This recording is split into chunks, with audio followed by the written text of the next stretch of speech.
siento como en casa entre vosotros porque hace muchos años que nos conocemos, muchos de nosotros.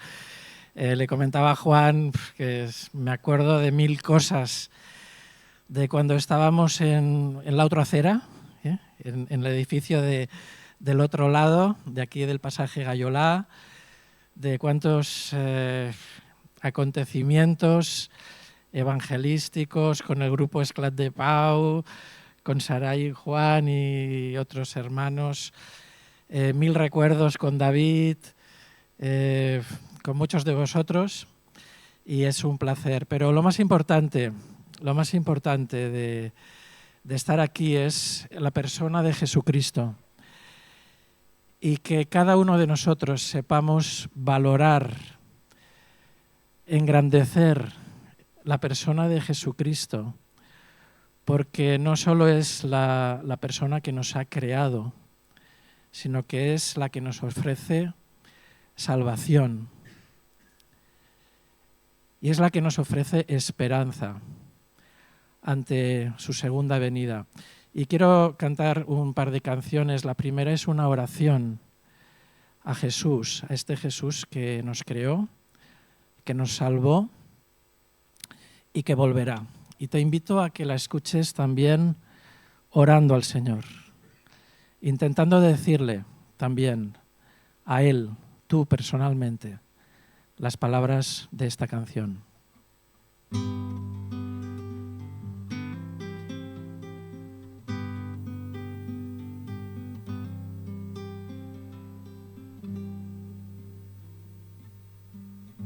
Tú eres mi luz, tú eres mi paz,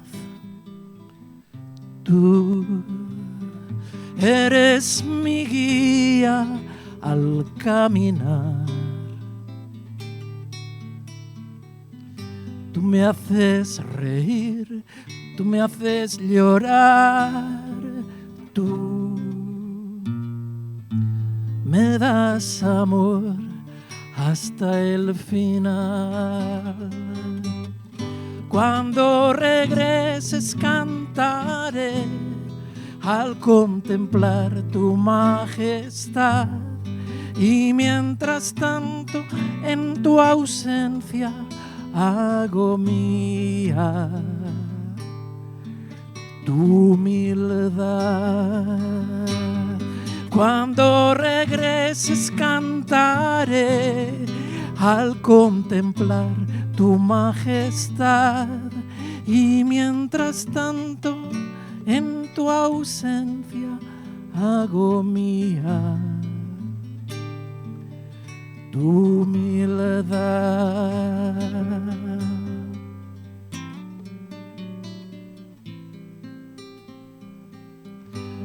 Tú eres mi pan, tú eres mi sal, tú eres mi techo, eres mi hogar.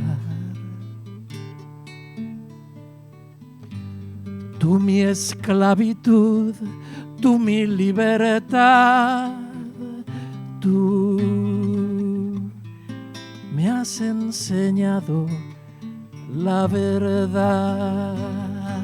Y cuando regreses cantaré al contemplar tu majestad, y mientras tanto en tu ausencia hago mía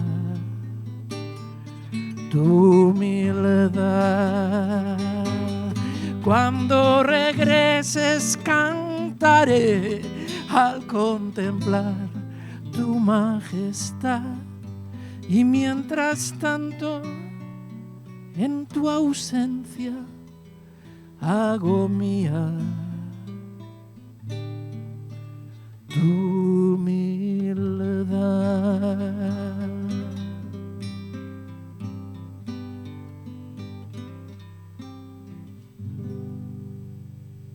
Amén.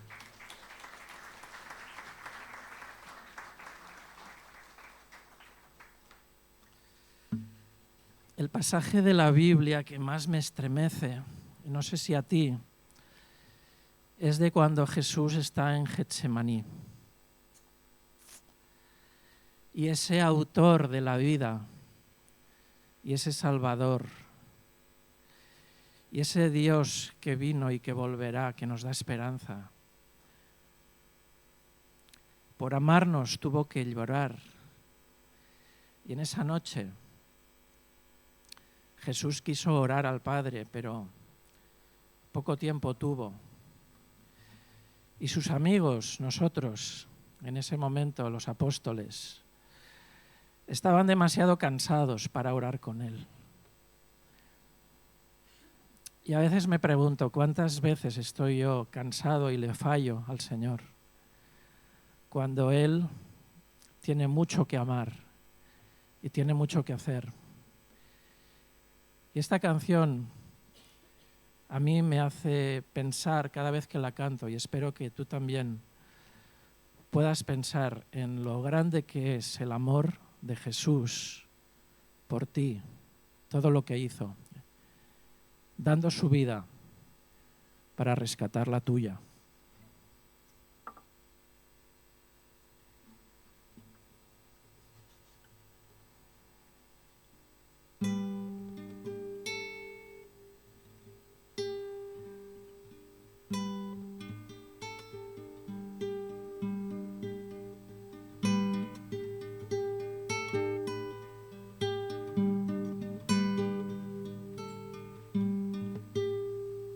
Les avanzó la noche, les llenó la oscuridad.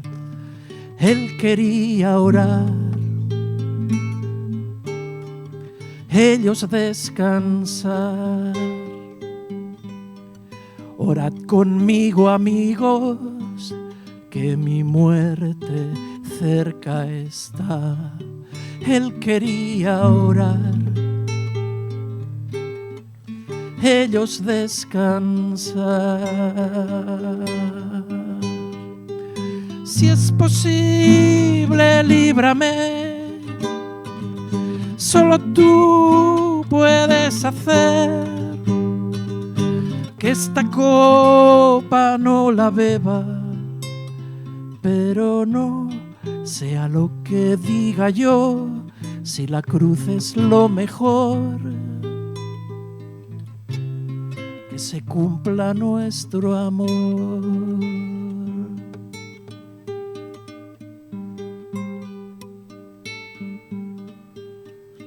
Mis tres más cercanos, Pedro, tú, Santiago y Juan, él quería orar, ellos descansar. Basta, ya no hay tiempo, el tumulto llega ya. Él quería orar, ellos descansar. Si es posible, líbrame, solo tú puedes hacer que esta copa no la beba, pero no sea lo que diga yo, si la cruz es lo mejor, que se cumpla nuestro amor, pero no sea lo que diga yo, si la cruz es lo mejor, que se cumpla nuestro amor. Amén.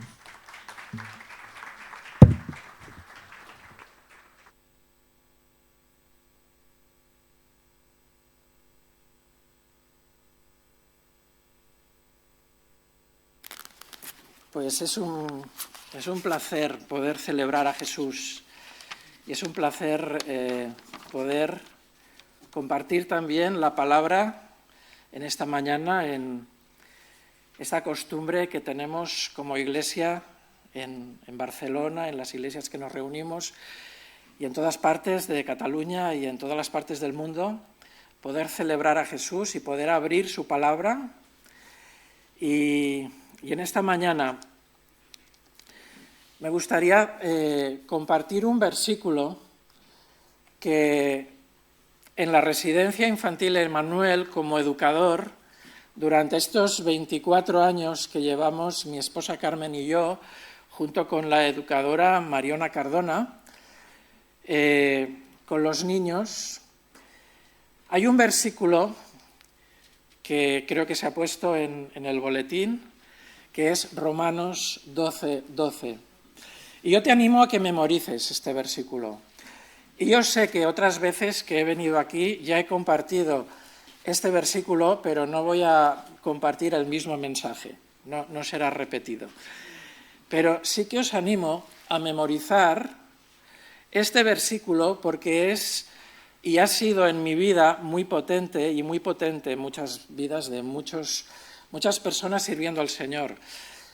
La cita es fácil, es la primera carta que tenemos de Pablo, Romanos, y después capítulo 12 y versículo 12. Si te acuerdas de las 12 tribus, capítulo 12, y después de los 12 apóstoles, pues ya tienes el 12 de capítulo y el 12 de versículo, y tenemos la cita ya memorizada, Romanos 12:12, y dice 3 cosas importantes. Dice que seamos alegres en la esperanza, que seamos sufridos en la tribulación, y otra manera de decirlo es que seamos pacientes, que tengamos paciencia en los problemas y que seamos constantes en la oración. Que seas y sea yo constante en mi relación personal con Dios.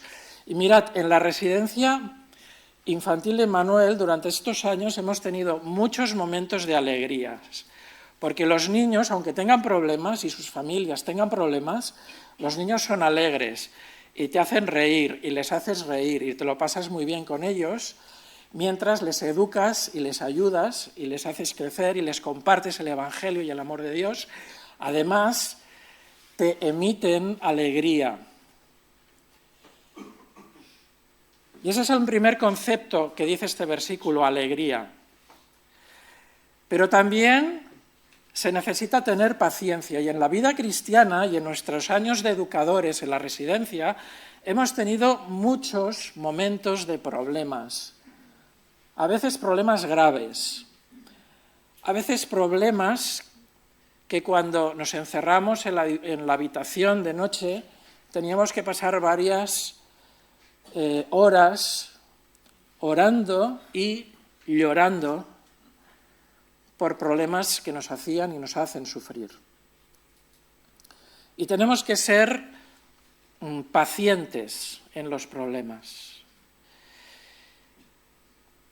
Y para que eso sea posible, para tener la alegría que el Señor quiere que tengamos por la esperanza que Él nos da, mezclado con las tristezas, esta mezcla que es la vida de alegrías y de tristezas, de victorias y de derrotas, de problemas y de triunfos, y tú sabes cuáles son tus alegrías y tus tristezas, esta mezcla que tenemos como cristianos, debemos tenerla, esta mezcla, en una relación personal con Dios. Puedes pasar la siguiente.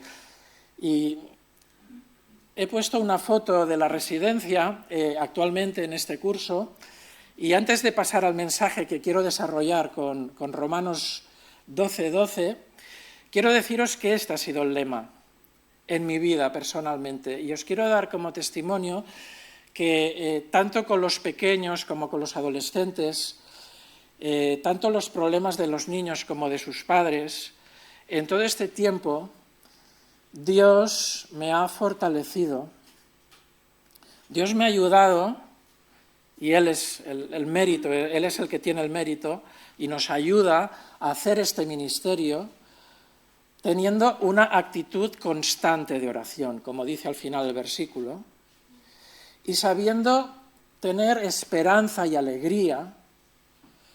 Y quizá la alegría no es la palabra más adecuada.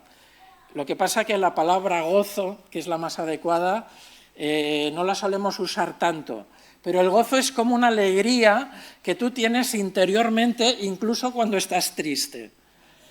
Y yo creo que todos me entendéis porque alguna vez nos hemos sentido así, con la tristeza de afrontar un problema, pero con la alegría de notar la compañía de Dios, del Espíritu Santo de Dios en nuestras vidas, en medio de esos problemas. Y antes de seguir con el mensaje, como un pequeño reportaje que ya conocéis de la residencia, aquí hay más personas involucradas en la residencia que en la propia residencia cuando estamos ahí metidos los 3 educadores, ¿no? Y veo a Fina, veo a Juan, veo a Pedro, veo a Víctor, que es el mejor voluntario que tenemos este año, haciendo refuerzo escolar con los pequeños, viendo a muchos de vosotros que sé que oráis por la residencia, que ofrendáis, que nos ayudáis. Pues dar un pequeño reportaje de que este año pues somos este curso, pero para el próximo año, este es el presente que estamos viviendo. Ya hay varios niños que están apuntados para entrar en septiembre porque sus familias lo necesitan y hemos hecho un estudio de su situación y van a entrar más niños. Y ese es nuestro presente. Y en el pasado, como sabéis, llevamos más de 50 años con este ministerio. Cuando yo era un niño pequeño, de estos que suben a la escuela dominical, llegaba Navidad y me llevaban con el grupo de niños a la residencia de aquel entonces para cantar canciones de Navidad y conocer lo que hoy es la residencia infantil Emmanuel. Y lleva muchos años y tiene un pasado. Carmen y yo, junto con Mariona, los 3 educadores que aparecemos por ahí mezclados con los niños, llevamos lo que lleva este milenio, lo que lleva este siglo, 24 años. Y en el milenio pasado hacíamos otras cosas. En este milenio hemos estado estos 24 en la residencia infantil Emmanuel, pero os quiero hacer un spoiler. El próximo milenio, Carmen y yo no estaremos en la residencia. Se necesitarán otras personas. Y hay un proyecto de futuro que rápidamente quiero resumirlo así. El Señor nos ha dado una casa durante muchos años, pero tenemos la obligación de dejarla, tenemos la obligación de crear otro proyecto que ya está en marcha y como muchos sabéis y habéis visto las últimas cartas de oración, tenemos la obligación de adquirir un terreno y de poder edificar un nuevo proyecto con una estructura arquitectónica que se adapte a las normativas de los centros de menores.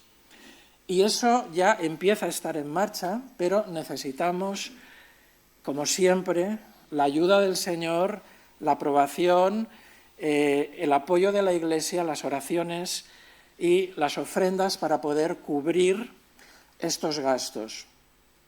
Confiamos en el Señor. Dios nos ha sido fiel y lo seguirá siendo y cumplirá su voluntad. Y damos gracias al Señor por las docenas y docenas de niños que hemos podido atender en el pasado, en los años anteriores al año 2000, que fueron muchos, en los años que estamos nosotros durante estos 24 años y lo que el Señor quiera, hasta que Carmen y yo nos jubilemos, después Mariona continúe y no sabemos lo que el Señor disponga, pero con una nueva casa en el futuro. Y hemos de orar por esto y esta es la situación actual de la residencia. Como educadores agradecemos mucho en concreto a esta iglesia porque sois una de las principales, como ya sabéis y ya se ha dicho, de apoyo a este ministerio y os damos muchas gracias. Pero vamos a ir ya al mensaje y me gustaría que pudieses pensar en estas 3 claves de la vida cristiana que encontramos en Romanos 12:12. Dice que seamos alegres en la esperanza, pacientes en los problemas y constantes en la oración. Y yo te reto y te invito a que en tu vida, da igual la edad que tengas, da igual quién seas, de dónde vengas, cuál sea tu situación, yo te invito que como cristiano, como cristiana, reflexiones en estas tres claves, porque estas tres claves tienen el realismo de mezclar las cosas buenas y las cosas malas que se mezclan en nuestra vida y afrontarlas en una relación personal con Dios que nos fortalezca y nos ayude a llevarlas. Y que el Señor nos ayude a tener una vida unida al Señor, unida con una relación personal con Dios que sea consistente y que sea constante. ¿Cómo es una relación con Dios consistente y constante? Pues es una relación que esté basada en las condiciones que Dios pone, no en las condiciones que tú pones. Hay personas que dicen, bueno, yo ya creo en Dios, pero yo creo a mi manera. Pues Dios nos dice, porque todos podemos tener este problema y este error, y es que tenemos que creer en Dios a la manera de Dios y a la manera de Jesús. Y si avanzamos en la siguiente pantalla, podemos ver que en Juan 3,16, un versículo que conocemos todos los creyentes, si aquí hay alguna persona que no conoce a Jesús y no ha creído en Él, este versículo es como una especie de resumen de cuáles son las condiciones de Dios para tu vida. Y es que dice que Dios te ama tanto, Dios ha amado tanto al mundo, que ha dado, que ha regalado, que ha entregado a su Hijo Jesucristo a algo de Él mismo, lo ha entregado, lo ha regalado hasta la muerte, a su Hijo unigénito, para que todo aquel que crea en Él, para que tú o yo, si creemos en Él, si aceptamos este regalo, no nos perdamos, no se pierda, sino que tenga vida eterna. Y este es el mensaje y esas son las condiciones de Jesús. Dice Romanos 5:1, justificados por la fe, tenemos paz con Dios por medio de nuestro Señor Jesucristo. ¿Qué quiere decir fe? Pues es algo muy sencillo que un niño lo puede entender. Fe significa confiar en alguien mayor que hace, que te aporta la solución de algo que tú como alguien más pequeño no puedes solucionar. Y en la relación con Dios nosotros no podemos solucionar nuestra relación con Dios. La tiene que solucionar Él. Y la manera que ha tenido de solucionarlo es entregar a su Hijo Jesucristo en una cruz para pagar el castigo de nuestra maldad. Entonces, ¿qué nos pide Dios? ¿Ser buenos? No. Nos pide creer, tener fe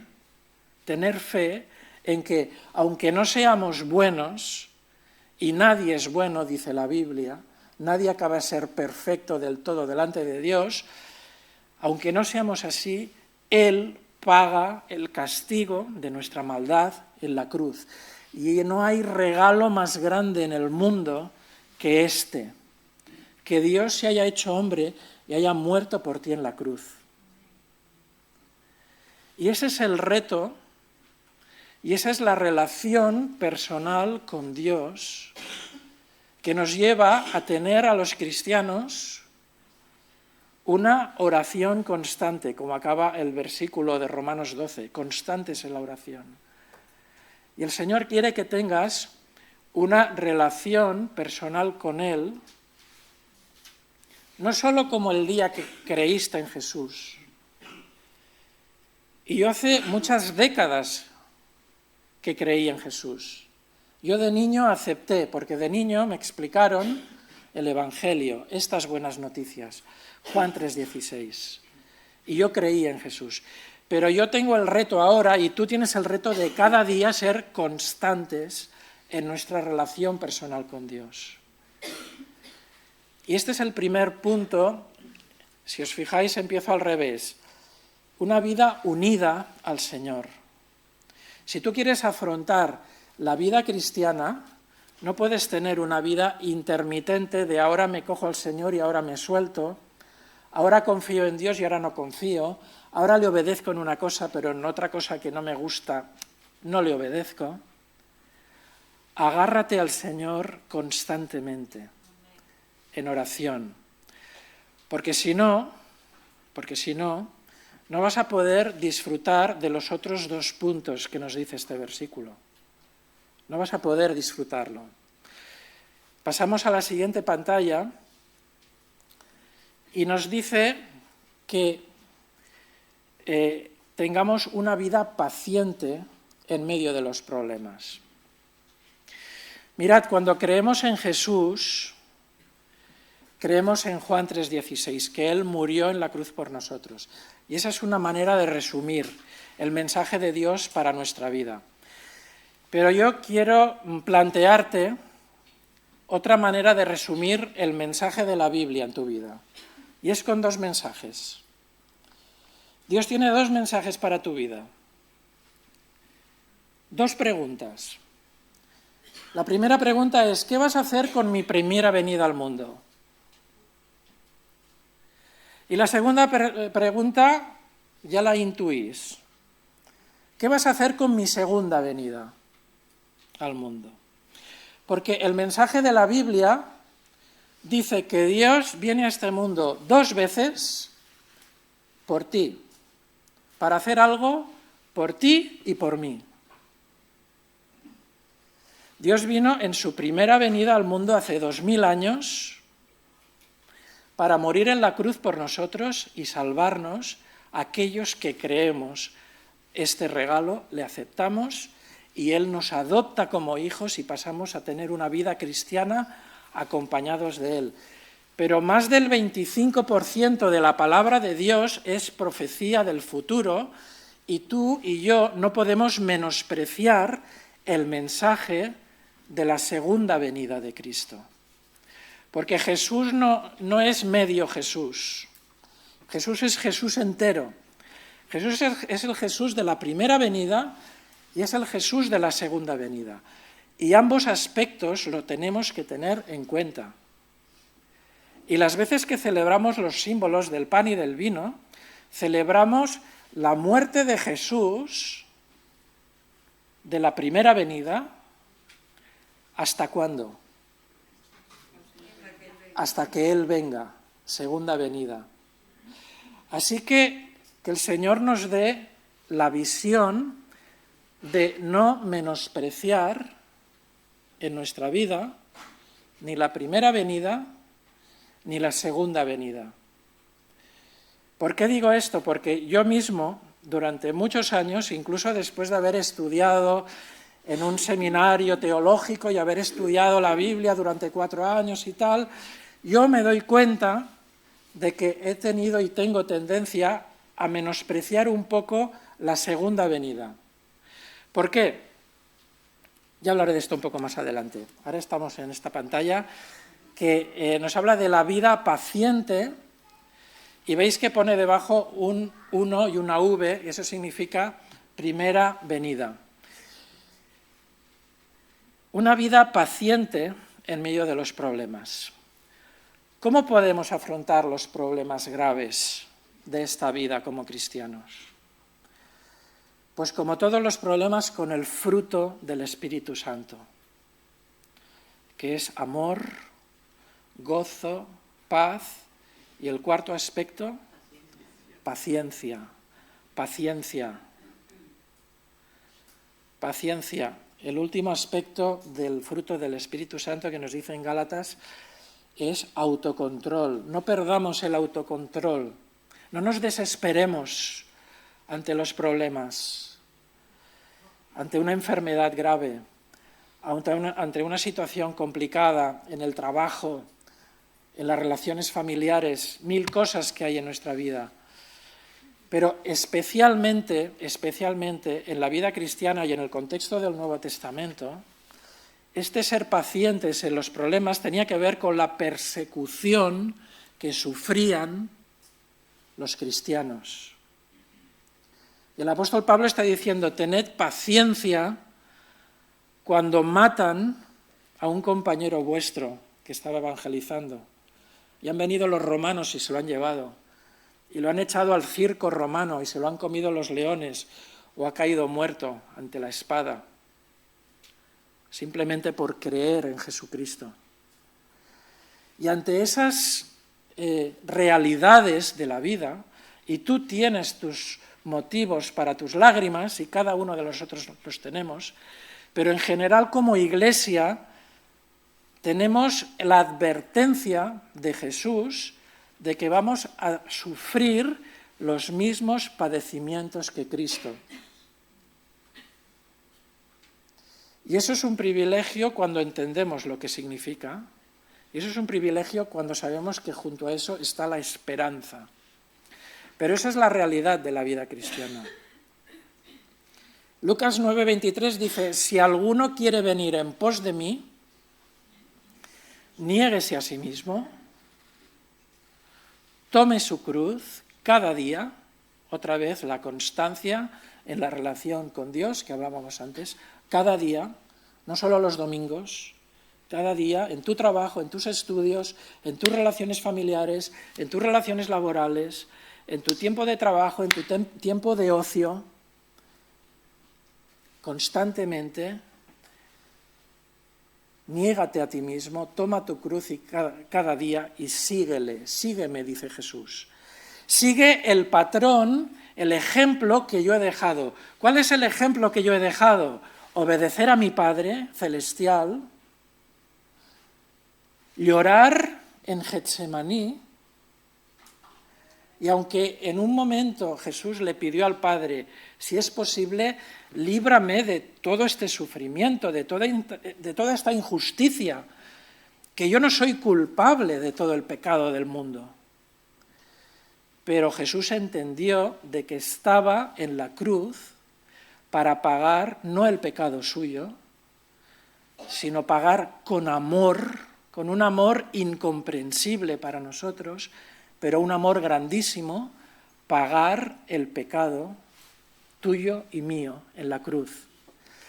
Y ese mismo ejemplo es el que te pide a ti y a mí. Y a lo mejor el Señor no me pide que sufra la muerte en manos de una espada romana o que muera con los leones en el circo romano, pero a lo mejor sí que me pide que me pase varias horas de una noche en la residencia infantil en Manuel llorando porque, por ejemplo, como ha pasado recientemente, el padre de uno de los niños se ha suicidado. O llorando por una enfermedad grave, o llorando por situaciones que en todas las iglesias, en mi iglesia, en calle Trébol, en nuestra iglesia, pues personas que yo sé que están sufriendo y inevitablemente sufres con ellos, porque empatizas y sientes ese dolor. Toma tu cruz. Toma ese sufrimiento que forma parte del amor a los hermanos, que forma parte del amor al prójimo, que forma parte del amor a unos niños que necesitan ayuda, necesitan educación y sobre todo necesitan saber que Dios les ama, que Dios ama a sus padres y que incluso cuando nosotros nos hemos portado mal, Dios nos ama, porque Dios nos amó no cuando éramos cristianos, no nos engañemos. Dios nos amó cuando éramos, dice el apóstol Pablo, enemigos suyos. ¡Qué amor tan grande! Así que el fruto del Espíritu, con esa paciencia, con esa mansedumbre que dice Gálatas 5, 22 y 23, y con esa templanza, con ese dominio propio, esa ayuda del Espíritu Santo en tu vida es la que te ha de hacer reaccionar con paciencia ante los problemas. Porque los problemas existen.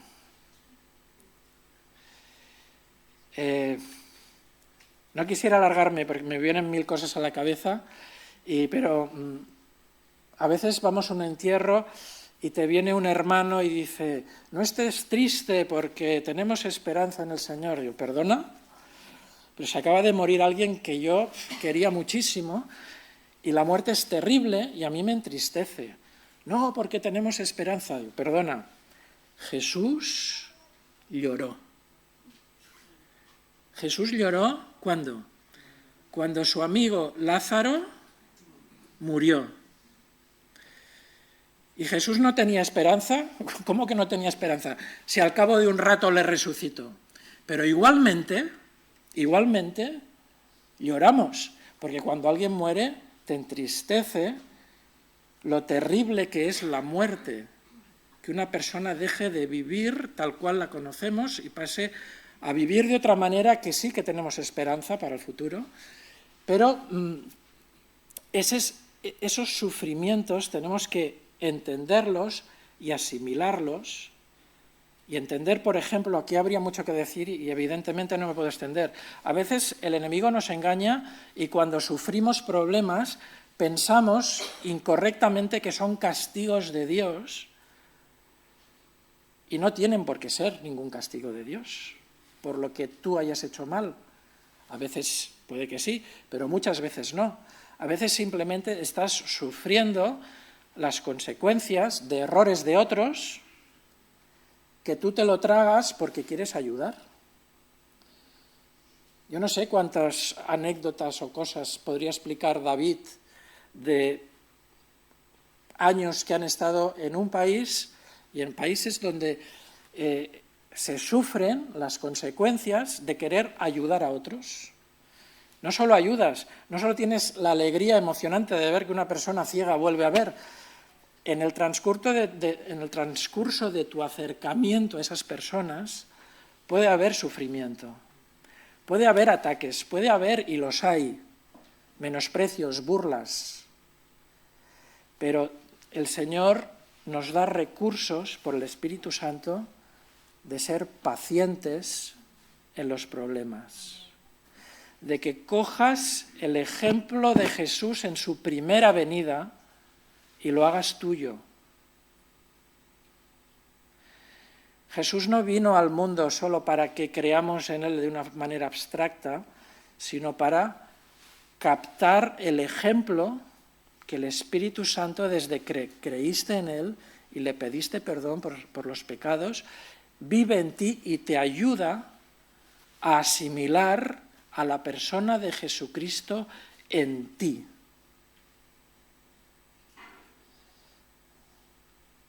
Y nos estamos mirando a los ojos y a veces pensamos, pero este predicador con lo feo que es y calvo y tal, ¿cómo voy a ver a Jesús en él? Y nos vemos los defectos y nos conocemos las virtudes y los defectos. Pero aún así, Cristo crece en ti y te ayuda a ser paciente en los problemas. Pasamos a la vida de esperanza en la siguiente diapositiva. Y Romanos 12:12 nos decía, alegres en la esperanza. Y Dios no nos llama a tener una vida cristiana simplemente beata, triste, con una cara espiritual que parece que vamos a levitar y levantarnos 2 palmos del suelo y vivir como vivían en esa mentalidad de la Edad Media, que no es bíblica. El apóstol Pablo decía, regocijaos en el Señor siempre. Otra vez os digo, regocijaos, tened alegría en el Señor, alegres en la esperanza. ¿De dónde viene la esperanza? La esperanza en la Biblia viene de la segunda venida de Cristo. La esperanza en la Biblia no viene del Evangelio de la prosperidad. La esperanza en la Biblia no viene de que te va a tocar la lotería porque eres cristiano y Dios te va a bendecir de esa manera. La Biblia no explica eso. La Biblia dice que vas a tener los padecimientos de Cristo. no que te toque la lotería, no que vas a ser millonario. La palabra de Dios no te garantiza que vas a tener una salud robusta hasta los 99 años y no vas a sufrir ninguna enfermedad. Lo que sí que te dice la palabra de Dios y lo que te dice el Espíritu Santo en tu vida es que el Espíritu Santo te da esperanza en la fidelidad de Dios, de que Él va a volver y vas a tener una vida para siempre con Él, llena de alegría, de gozos, sin ningún sufrimiento y sin ninguna maldad, y que el tiempo de esta vida va a parecer como un par de segundos al lado de una eternidad que no somos capaces ni siquiera de valorar ni de comprender. Entonces, esa esperanza nos dice Tito, capítulo 2 y versículo 13, como tenemos en pantalla, nos ordena aguardar, tenemos que estar aguardando la esperanza bienaventurada y la manifestación gloriosa de nuestro gran Dios y Salvador Jesucristo. Pero aquí, cuando hablamos de la segunda venida, ya para ir acabando, nos solemos obsesionar en la pregunta ¿cuándo? ¿Cuándo vendrá el Señor?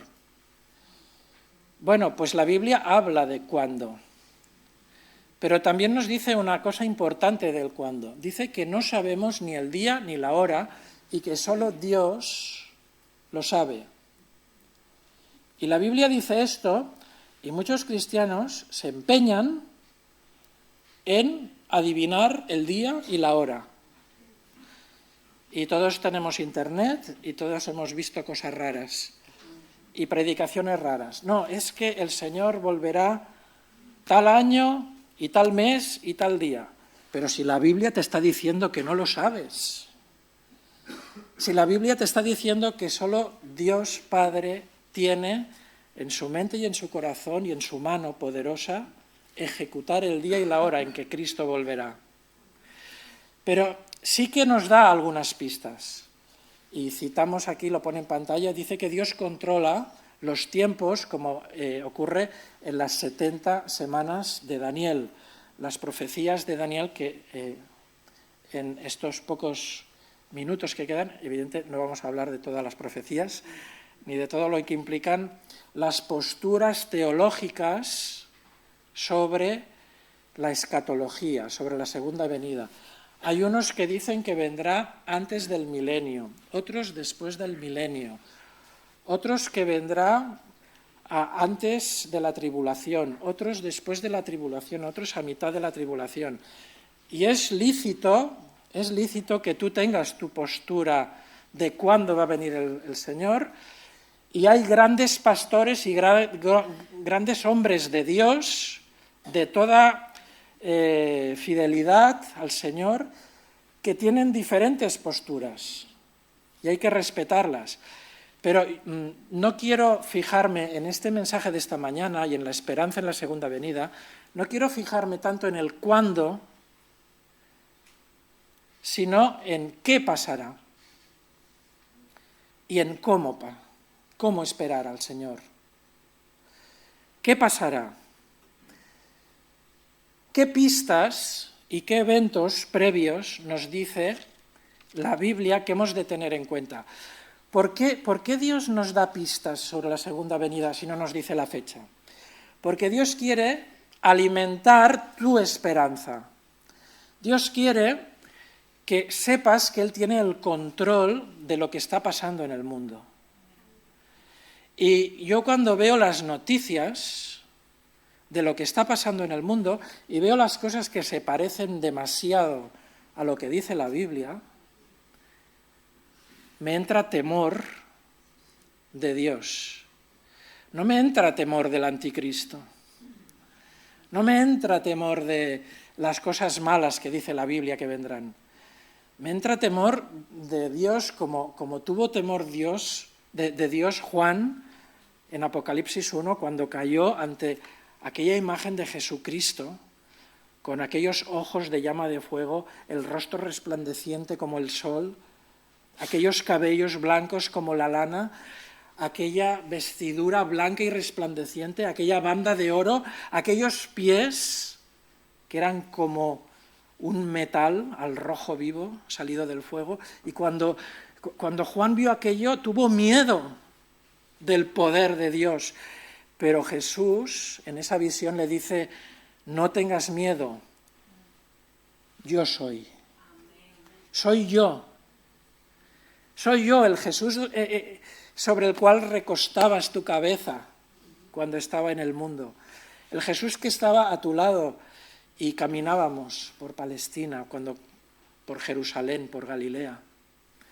Y es de esta manera que también Daniel, cuando ve las visiones de futuro, cae con miedo y también Dios le dice lo mismo: no temas.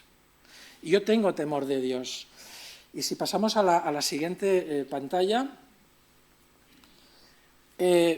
vemos que Dios tiene el control de qué pasará. Y aquí tenemos una lista que simplemente la voy a leer para que vosotros, si queréis ahondar más en casa, podáis reflexionar en esto y alimentar vuestra esperanza. ¿Qué señales? Pues nos da señales de que Israel vuelve a su territorio. Israel vuelve a su territorio. Y es un milagro que no ha ocurrido con ninguna otra nación, ni ocurrirá. Y creo que todos ya sabéis y sabemos lo que ocurrió en nuestro mundo el año 1948, cuando Israel volvió a su tierra. Aquí hay mucho que decir. Pero otra señal de cuando se acerque los últimos compases de la historia de la humanidad es que habrá conflictos bélicos en torno a Jerusalén. Y desde 1948 esto ha sido una constante y lo será una constante hasta que Cristo vuelva. Se irá preparando un sistema religioso mundial, con lo que se llamará la Trinidad del Mal, que será el anticristo y el falso profeta, junto con el dragón, que es Satanás. Y allí habrá una religiosidad que tiende todo a unificarse. Y de nuevo, no me puedo extender aquí, pero hay muchas cosas que se parecen hoy. Hay muchas cosas que se parecen hoy a esto, y ahí está el ecumenismo, etcétera, etcétera. Comercio con sistema numérico. Cada vez se unifica más la economía, cada vez hay más control numérico, más control informático, las bitcoins, etcétera, etcétera. Y son herramientas que el anticristo usará y que ya hoy se están preparando de una manera que no se parecen en nada a apenas 50 años atrás. Empeoramiento ético y moral de la sociedad. Sin palabras. Aumento significativo de los desastres naturales y humanos. Y ¿qué os voy a explicar de la primera pandemia universal y de muchas cosas que están ocurriendo y que van a ocurrir y que nos van a demostrar que Dios controla los tiempos y que el Cristo que prometió después de muchos siglos que iba a venir la primera vez y la gente ya se desesperaba, pero al final Dios cumplió en su tiempo y en su día la primera venida. Dios cumplirá en su tiempo y con fidelidad la segunda venida. Pasamos a la siguiente pantalla y vemos que Dios nos pide que estemos preparados. Ya para finalizar, quiero que aprovechemos el anuncio de la esperanza y de la alegría de la esperanza en el mandamiento que Dios nos dice ante la segunda venida. Estad preparados, porque el Hijo del Hombre, Jesucristo, vendrá a la hora que no pensáis. Otra vez, no sabemos cuándo vendrá, Tenemos pistas de la época, que ya estamos muy cerca, pero no sabemos cuándo. Y ante ese interrogante, Dios te dice, aprovecha ese interrogante para estar preparado, para que tu vida esté preparada. ¿Cómo nos preparamos? Pues un último versículo, Lucas 21, 34. Mirad, Lucas 21 está hablando de la segunda venida. Y si lo leéis en casa veréis que dice muchas cosas de la segunda venida. Lucas 21, igual que Mateo 28. Son capítulos especializados en la segunda venida.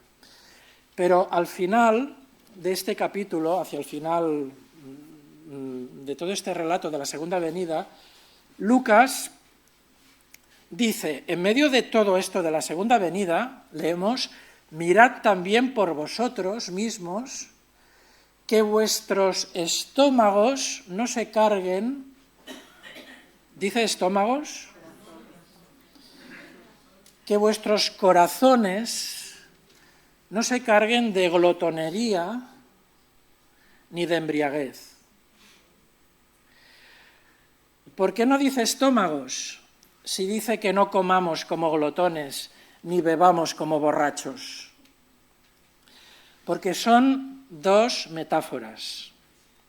Te está hablando y me está hablando de dos cosas espirituales.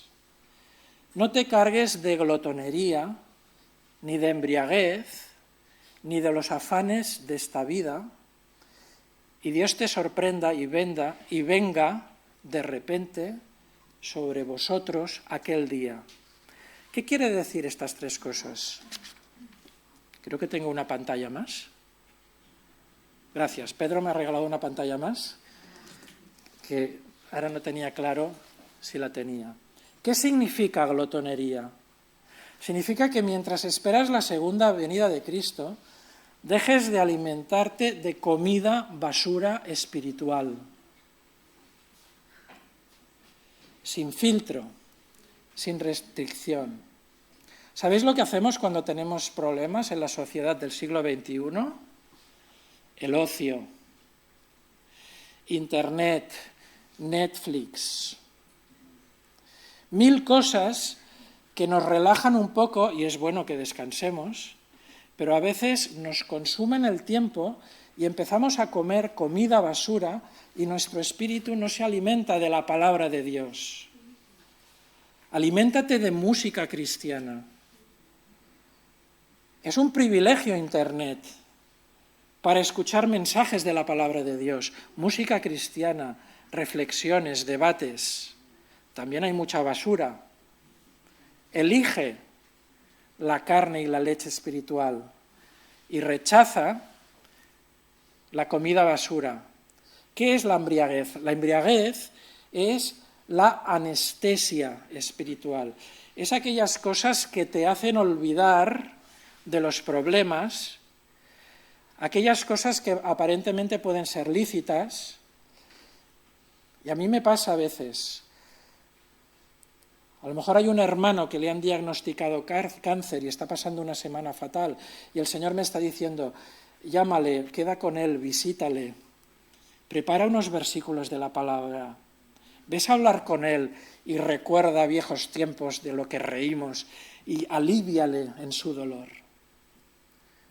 Pero yo cojo y prefiero la anestesia espiritual y digo, no quiero sufrir con este hermano, yo me merezco un descanso, necesito descansar de una semana en la residencia infantil Emanuel y me quiero ir de fin de semana a la montaña a disfrutar del sol, de los ríos y de la naturaleza. Cuidado con la embriaguez y la anestesia espiritual, que sirve para evadir la realidad del dolor inevitable de la vida cristiana, de la cruz que tenemos que llevar. Y por último, los afanes de esta vida, problemas humanos cotidianos, ilícitos, pero lo importante de la vida cristiana no es el problema de si me va a llegar para la hipoteca, no es el problema de que tengo que curarme del brazo que me he roto, o de la pierna, o de cualquier otro problema, hay algo más importante que los problemas de esta vida, que son los problemas de la vida eterna futura, y eso quiere decir que hay mucha gente a nuestro alrededor que no conoce a Cristo y está muerta, y eso sí que es un problema. Preocúpate del problema de la eternidad, del desconocimiento de Cristo que tiene mucha gente, de la falta de esperanza, más que de los problemas de esta vida que todos tenemos. Y el Señor nos ayuda y nos consuela en los problemas. Y acabo aquí, me he alargado 5 minutos más de lo que quería, pero me gustaría que pudieses agarrar en tu mente, lo digo como resumen, no menospreciar ni la primera venida de Cristo ni la segunda. Si sabes poco de la segunda venida de Cristo y te da miedo, acuérdate de lo que hacía María, la madre de Jesús. ¿Sabéis lo que hacía la madre de Jesús? Mirad, la madre de Jesús le venía un ángel y le decía: bendita tú eres entre todas las mujeres y bendito el vientre de tu... Y se quedaba con la boca abierta y no entendía nada, o muy poco. Pero ¿sabéis lo que dice la palabra de Dios? Dice que María guardaba en su corazón. Y a veces tenemos que leer la profecía, Apocalipsis, sin entender todo o nada, pero guardando en el corazón, porque el Espíritu Santo puede ir trabajando eso. No le tengamos miedo a la segunda venida y agárrate no solo a la primera venida. Los evangélicos solemos estar muy agarrados a la primera venida y menospreciamos la segunda, no profundizamos en ella. Y los que profundizan, algunos se convierten en sectas que empiezan a predecir, no, de una manera equilibrada. Y por último, te animo a que memorices Romanos 12:12 y que tengas una vida alegre en la esperanza, pero que también sepas sufrir, no te conviertas en un fantasma evangélico que solo sonríe porque Dios es la esperanza del mundo. No, también tienes que saber llorar como lloró Jesús y ser paciente en los problemas. Y esas dos cosas, esa mezcla rara de la vida cristiana de alegría y de tristeza, llévala con una vida constante en la oración, con una relación personal con Dios constante y profunda. Vamos a orar. Señor, gracias porque tu palabra nos equilibra entre las tristezas y las alegrías, y te pedimos que el ejemplo de Jesús, Señor, cale en nosotros y se filtre en nuestros corazones, y sepamos reír con los que ríen, y sepamos llorar con los que lloran, y sepamos estar cada día agarrados de tu mano para proclamar a este mundo que no tiene esperanza y que tiene esperanza en mentiras, que pueda conocerte, Señor, y pueda recibir el perdón, la libertad y la salvación que solo tenemos en Cristo Jesús. Te lo pedimos en el nombre del precioso, amado Salvador, tu Hijo Jesucristo. Amén, Señor.